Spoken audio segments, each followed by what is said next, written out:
සහනය හොයාගෙන හැම තැනකටම යනකොට මගේ තාත්තට සහනයක් හොයාගෙන ගියා. අම්මට සහනයක් හොයාගෙන ගියා.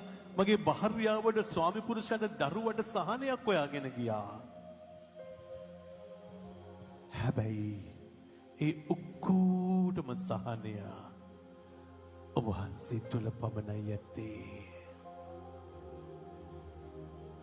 විශ්වාසයිද?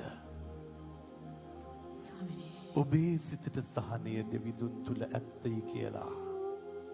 එහෙනම් කට ඇරලා කියන්න. ස්වාමීන් වහන්සේට චුට්ටක් කතා කරලා කියන්න.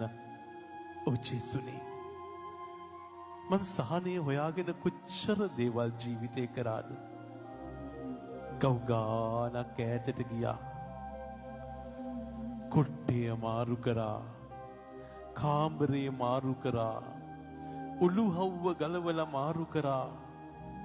එන්ට්‍රන්ස් එක වෙනස් කරා. ගේ විකුණලා දාලම ගියා. වාහනේ හොඳ නැහැ කියලා වාහනෙත් විකුණලා දැම්මා. ගොඩාක් දේවල් මං අතහැරලා ගියා. ඒ සහනය හොයාගෙන. හැබැයි ඔබ වහන්සේ තුලයි ඒ සහනය තිබුණේ.